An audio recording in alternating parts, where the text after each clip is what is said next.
আমি এখানে যে ব্যাপারটা টেবিলে পেয়েছি উপস্থাপন সেটা হাতে নিলাম, এটা পড়তে সময় লাগবে।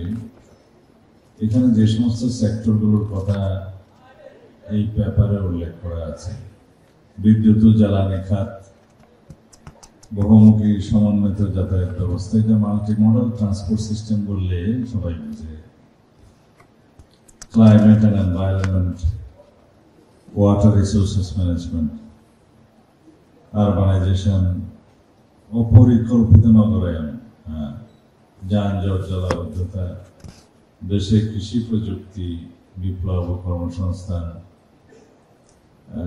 এগ্রিকালচারাল প্রোডাক্ট এটা প্রিজার্ভেশনের জন্য পদ্ধতি, তথ্য প্রযুক্তি, আর্টিফিশিয়াল ইন্টেলিজেন্স, গ্লো ইকোনমি, প্রকৌশল বিভাগ ও সংস্থা ব্যবস্থাপনা, যা কিছু এখানে অ্যাড্রেস করা হয়েছে।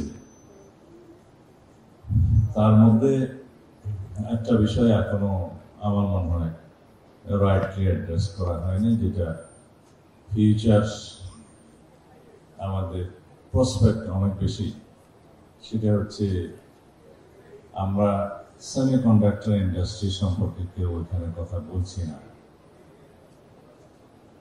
এটা manufacturing research and development in semiconductor industries, যেটা বন্ধ হয়ে গেলে বর্তমান দুনিয়া বন্ধ হয়ে যাবে। তাইওয়ানে যদি কোনো সময় যুদ্ধ হয়, সারা পৃথিবী সাফার করবে শুধু একটি মাত্র কারণ, সেমিকন্ডাক্টর ইন্ডাস্ট্রিজ অফ তাইওয়ান। আমি শর্ট নামটা জানি না, এটা কয়েকটা সংক্ষিপ্ত নাম আছে, TSMC। শুধু এর কার্যক্রমটা বন্ধ হয়ে গেলে মোটামুটি 2/3 অফ দি ওয়ার্ল্ড ইকোনমি বন্ধ হয়ে যাওয়ার সম্ভাবনা আছে।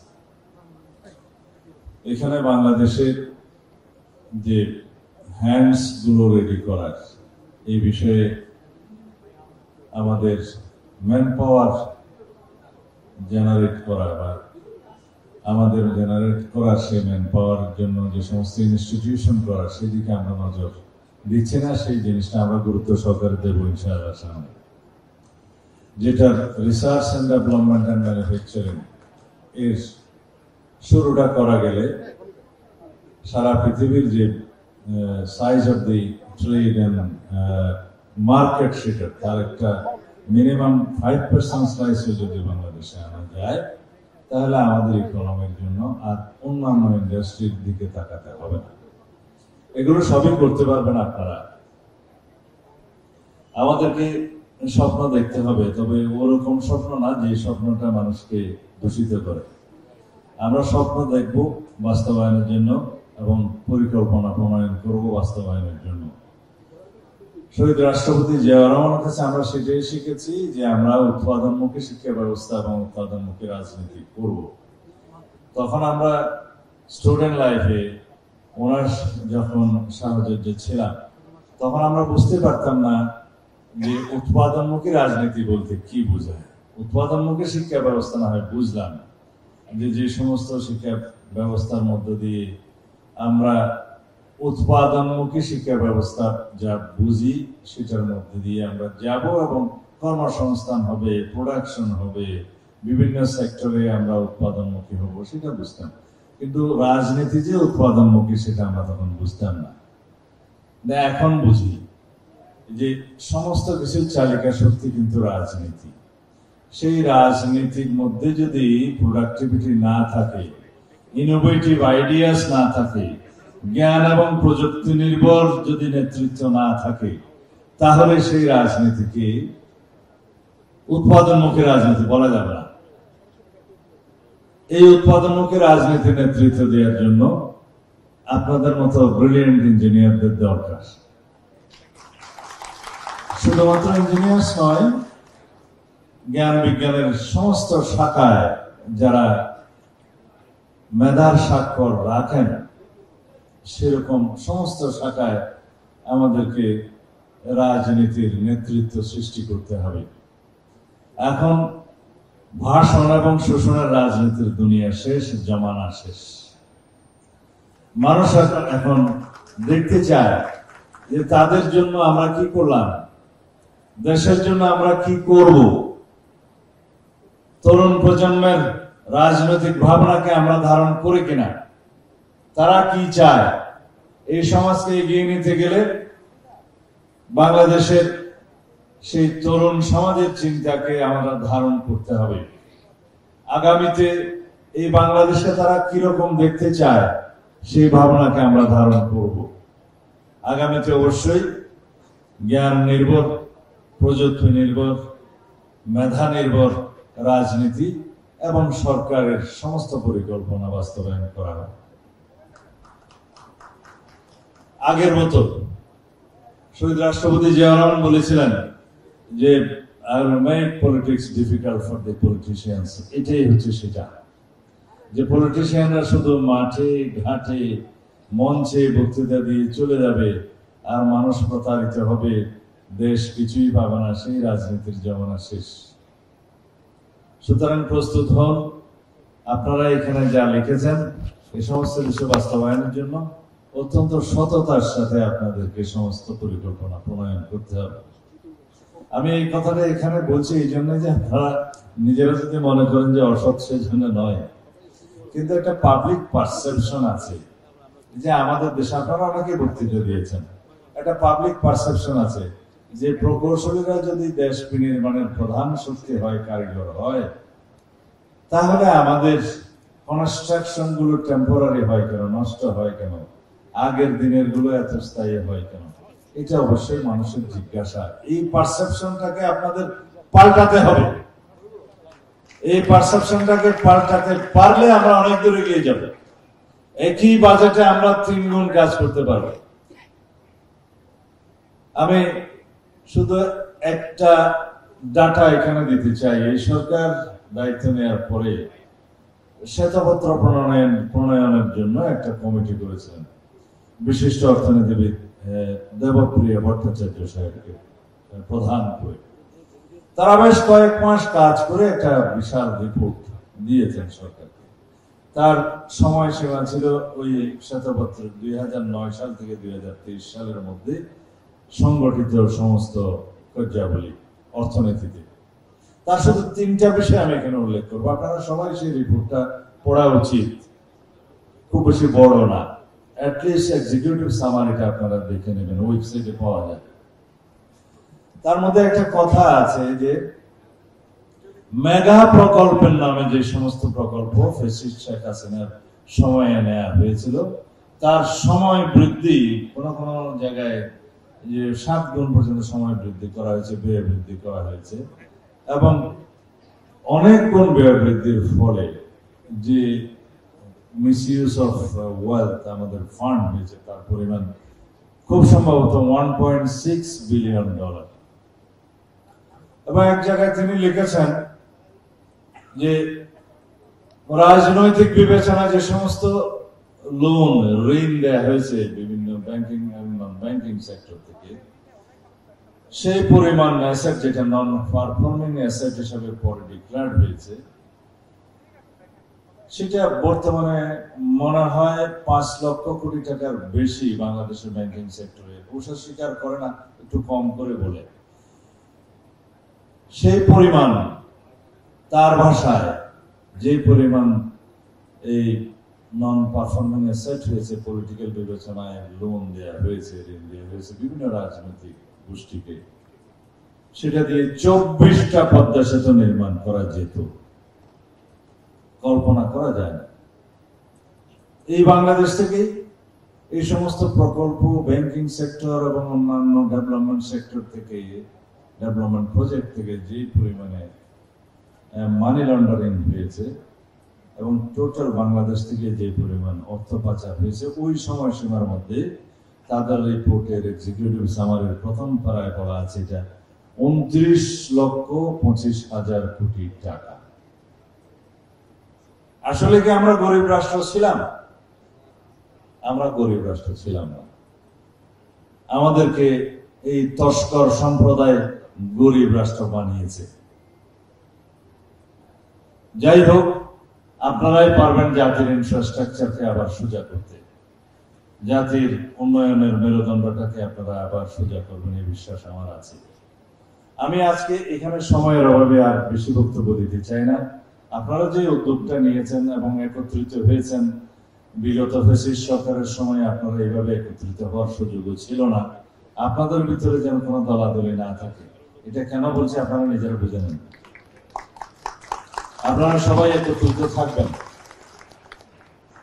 যে কোনো জাতীয় উন্নয়নের ক্ষেত্রে আপনারা সমন্বিতভাবে আপনারা অবদান রাখবেন।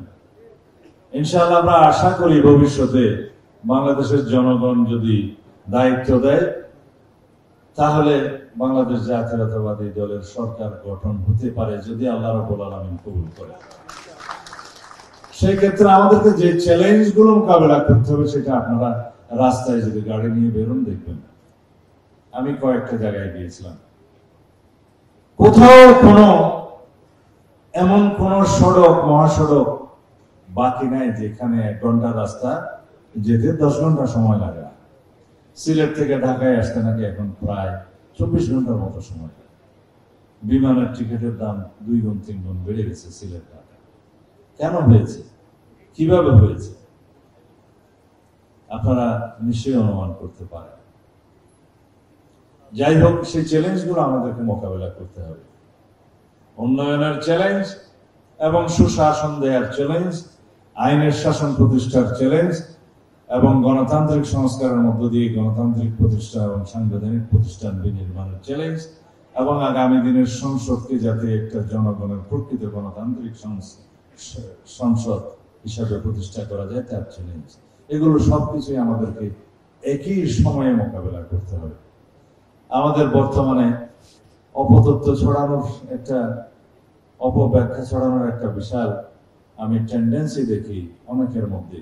আজকে একটা দলের পক্ষ থেকে সংবাদ সম্মেলনের এক পর্যায়ে আমাকে কোন একটা বিষয়ে জাতির কাছে ক্ষমা চাওয়ার জন্য আহ্বান জানানো হয়েছে। আমি এখানে এই সুযোগটা নিয়ে এটা একটু বলে দেই। যারা গণ অভ্যুত্থানের শক্তি হিসাবে নিজেদেরকে পরিচয় দিয়ে থাকেন এবং তারা একটা রাজনৈতিক দল করেছেন, হয়তো বিভিন্ন কারণে এখনো অভিজ্ঞতা সঞ্চয় করার সুযোগ হয়নি বলে বিভিন্ন রকমের কথা বলে থাকেন। আমি তাদেরকে উৎসাহিত করি যে রাজনীতিতে আরো বেশি অভিজ্ঞতা অর্জনের জন্য, শেখা নেয়ার জন্য। কারণ আমরা মনে করি আমাদের এই প্রজন্মকে আমরা এগিয়ে দিতে হবে ভবিষ্যৎ রাষ্ট্র বিনির্মাণের জন্য। তারাই আগামী দিনের ভবিষ্যৎ, তারাই আগামী দিনের রাজনৈতিক নেতৃত্ব নেবে। অনেক বেশি আশা করি তাদেরকে নিয়ে। আমার একটা বক্তব্যকে অপব্যাখ্যা করে তারপরে বলা হলো আমি নাকি জুলাই যোদ্ধাদেরকে আওয়ামী লীগের দোসর হিসাবে অভিহিত করেছি গতকালকে সংগঠিত জাতীয় সংসদে বিশৃঙ্খলা যেগুলো হয়েছে সেটার সাথে জড়িয়ে। আমি বুঝলাম না জুলাই যোদ্ধারা কেন নিজেরা সেই বিশৃঙ্খলার দায় দায়িত্ব নিজের কাঁধে নিতে চাচ্ছে। আমি স্পষ্টতই বলেছি সকালের আমার একটা অনুষ্ঠানে শহীদ রাষ্ট্রপতি জিয়াউর রহমানের মাজারে ফুল দিতে গেলে বলেছে, আমি বিশ্বাস করি জুলাই গণ অভ্যুত্থানের সাথে সংশ্লিষ্ট জড়িত কোন সংগঠন এবং কোন ব্যক্তি এরকম বিশৃঙ্খলার সাথে জড়িত ছিল না, থাকতে পারে না। এবং যারা জুলাই যোদ্ধাদের নামে একটা সংগঠন করেছে তারা আমার সাথে যোগাযোগ করেছিল তাদের একটা যৌক্তিক দাবি নিয়ে, যে অঙ্গীকার নামার 5 নম্বর দফায় যে জুলাই অভ্যুত্থানের সময় সংগঠিত সকল হত্যাকাণ্ডের বিচার নিশ্চিত করা হবে। তারা ভয় পেয়ে গিয়েছিলেন, কারণ তারা মনে করেছিলেন অভ্যুত্থানের যে জনগণের উপরে, ছাত্র জনতার উপরে যে হানাদার বাহিনীর মতো ঝাঁপিয়ে পড়েছিল আওয়ামী ফ্যাসিস্ট বাহিনী এবং আইন শৃঙ্খলা বাহিনীর প্রতিপক্ষ সদস্য, তারা গণহত্যা চালিয়েছে। ছাত্র জনতা কাতারে কাতারে শহীদ হয়েছে, কিন্তু সেই গণ অভ্যুত্থান চলাকালে সেই ফ্যাসিস্ট শক্তি বা তাদের দোসরদের কয়েকজন তো জনগণের হাতে প্রাণ হারিয়েছে, এটাও সত্য। তারা মনে করেছে সেইখানে তাদেরকে কোনো অভিযুক্ত করা হবে কিনা। তা আমি বলেছি যারা জনগণের বিরুদ্ধে দাঁড়িয়েছে, যারা গণ অভ্যুত্থানের নিরস্ত্র ছাত্র জনতাকে হানাদার বাহিনীর মতো ঝাঁপিয়ে পড়ে তাদেরকে গণহত্যা করেছে, মানবতা বিরোধী অপরাধ করেছে, তারা গণশত্রু, তারা গাদ্দার, তারা বিশ্বাসঘাতক। গণ অভ্যুত্থানের যুদ্ধের ময়দানে তাদের বিচার জনগণ করেছে, সুতরাং তাদের আর বিচার হবে না। সেরকম বাংলাদেশের স্বাধীনতা যুদ্ধে অনেকেই এদেশের বিরুদ্ধে যারা ভূমিকা রেখেছিল, আমি নাম নিতে চাই না, কোনো সংজ্ঞা ও সংজ্ঞায়িত করতে চাই না, স্বাধীনতার 54 বছর পরে তাদের অনেকেই মুক্তিযোদ্ধাদের হাতে প্রাণ হারিয়েছে। তারা তো দেশদ্রোহী, তারা বিশ্বাসঘাতক, তারা গাদ্দার। তাদেরকে কোনো বিচার হয়েছে? ইতিহাসে সেরকম হয় না। সুতরাং তাদেরকে আশ্বস্ত করেছি এবং সেই দফাটা যাতে সংশোধন করে যে আওয়ামী ফ্যাসিস্ট বাহিনী এবং তাদের দোষকদের দ্বারা সংগঠিত সকল হত্যাকাণ্ডের বিচার করা হবে, সেটা বলা হয়েছে। এবং যারা শহীদ হয়েছেন তাদেরকে বীর হিসেবে আখ্যায়িত করা হয়েছে, যারা আহত হয়েছেন তাদেরকে বীর হিসেবে আখ্যায়িত করা হয়েছে।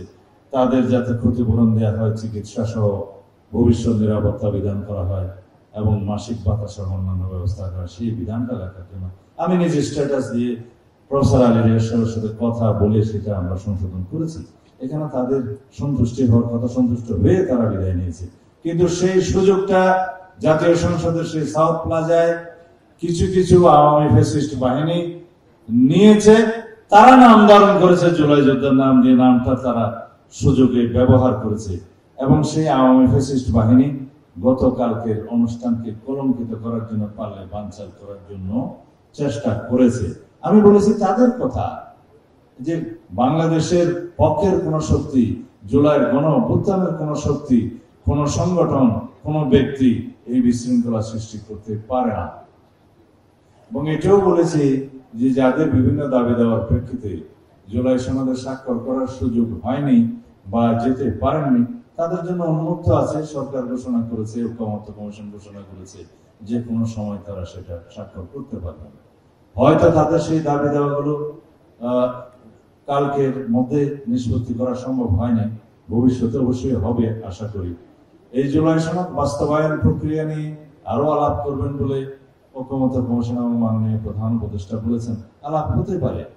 আমরা এটাকে গণভিত্তি দিতে চাই, আইনি ভিত্তি দিতে চাই এবং সার্বভৌম ক্ষমতার অধিকারী জনগণের সম্মতি নিতে চাই, যার মধ্য দিয়ে এই সমস্ত সংস্কার প্রস্তাবগুলো একটি স্থায়ী রূপ নেবে।